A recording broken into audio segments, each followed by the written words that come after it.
Good morning and welcome to day 8.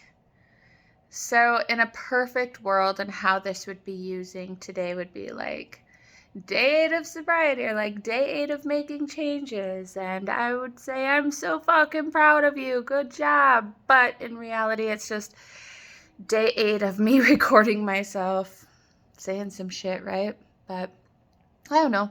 It's my hope maybe sometime, someplace, somewhere, there'll be somebody that sees this, and even one part of it is any type of help whatsoever, then it it makes it all worth it, right? So, today I want to talk about looking inside of ourselves. So,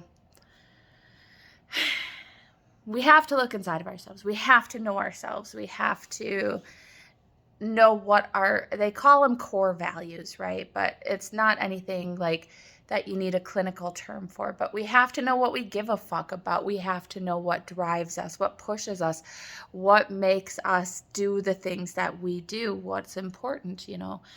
um like in the 12 steps, they'll talk about this as like taking an inventory. And oh, I'm sure religion has all sorts of things for it, but we have to know what is inside of us that matters, right? So I came across this book. I think, still just starting out drug school. It's like first couple semesters or something. And I went to this thrift sale and I saw this book called The Four Agreements. And this isn't me like promoting anything or like, I don't know what I would have to say for them not to fucking sue me, but I'm not doing anything like that. It's just that it was something I read and stuck with me. So I got this book and I really enjoyed it. And then my first internship a couple semesters later was at a treatment prison near here.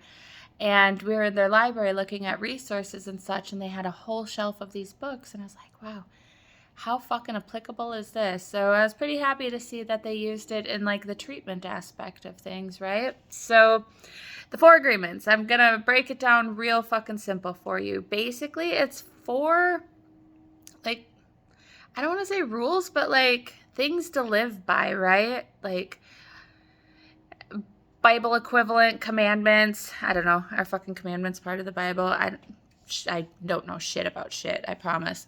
But things to live by, right? So the first one is being impeccable with your word.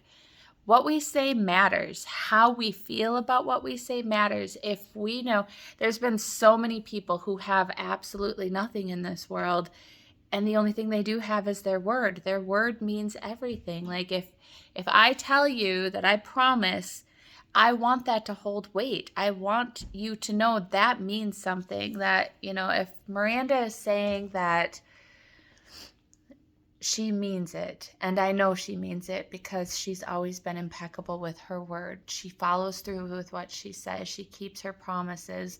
She keeps, she doesn't lie. It's just being impeccable with your words. It can make us feel good about ourselves. And sometimes it's not so good to feel good about ourselves. So anything that we can do to help that process, why the fuck wouldn't we do it, right? So being impeccable with your word, and it's practice. It's just practice and practice. And you're going to be impeccable with your word if like right here it feels good. Right here it feels good. If you're doing things and saying things and you can feel it inside right here, this kind of intuitive spot that we have in ourselves, then you know that you're doing it right. So the second one is not to take anything personally. This one has been a fucking game changer for me. It's one of the only ones that I've actively, like, noticeably practiced in my life. Do not take anything personally. What another person does, I almost guarantee has fucking nothing to do with you. And somebody, like, I have anxiety. Like, it's been 20 years. And that's part of it, right? Is I'm always thinking, I'm always overanalyzing, I'm always wondering, like, oh my God, is this because of this? Is this a response to something I did? Waking up in the middle of the night, like, fuck, I did that stupid ass thing 5 years ago and feeling like shit about it. And then wondering if another person's response is, a reaction to that. But it's not. I fucking swear to you it's not. Think about ourselves, right? And humans, we respond a lot the same. Our bodies function a lot the same. So anything that you do, how many times is it in response or based off of somebody else? Almost never. We are very self-absorbed creatures. And I know that sounds like a bad thing, but we can go into that a different day. But we are very self-absorbed. We think about ourselves a lot and how we present and what we're doing and what we want the world to see and what we want to show. It's not about us. If somebody does something and it impacts us, that's our own shit. You know, it's our response to it based on our feelings about everything that has stacked up over the years. And when we recognize that people aren't doing things to us, they aren't doing things because of us, it's just such a game changer because you just don't take it personal. All of those feelings that you get from taking something personal are negative, right? Like, you feel shameful, you feel embarrassed, all of those big fucking negative feelings that we don't like to feel. And if you realize that it never was about you in the first place, then you avoid those feelings altogether, which, I mean, worth it, right? Avoidance is always the easiest. So the next agreement is not to make assumptions. Don't assume anything. I know it's very easy to say, and I mean, honestly, if you apply this to cognitive behavioral therapies that we teach and do and all of that stuff and all the kind of treatments, this is what we would consider like a thinking error or stinking thinking or all of those hot button fucking terms that we use to describe it.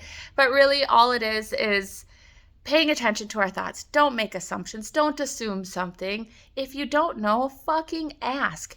Sure, it feels awkward, but like, why go through the torture in your own fucking mind to think about something when you don't even know if that's the case? You know how many times I have done that where like, I am so fucking far down the rabbit hole of thinking this whole, it's almost at like conspiracy theory levels, right? Like, when all you can do is just ask, hey, I'm kind of unclear about this. What did you mean by that? Simple as that, just so you know, and not assuming. And then the last one is always do your best. Sounds like a cheesy coach thing to say from the 90s, right? Like, yeah, slugger, do your best. But it's so fucking true. And what's so good about this one is that your best is different from day to day. Sometimes maybe your best is not even that much, but it's still your best, and you know that you did your best. And, you know, if you truly do your best and you try and put in what you have to put in that moment, it's that feel-good shit again, right? We feel good about ourselves. We feel good about ourselves right here, this instinctual part, this part that makes us us, this core inside of us, the part that we've never figured out or understood because it's not tangible. We can't see it. You can't find it.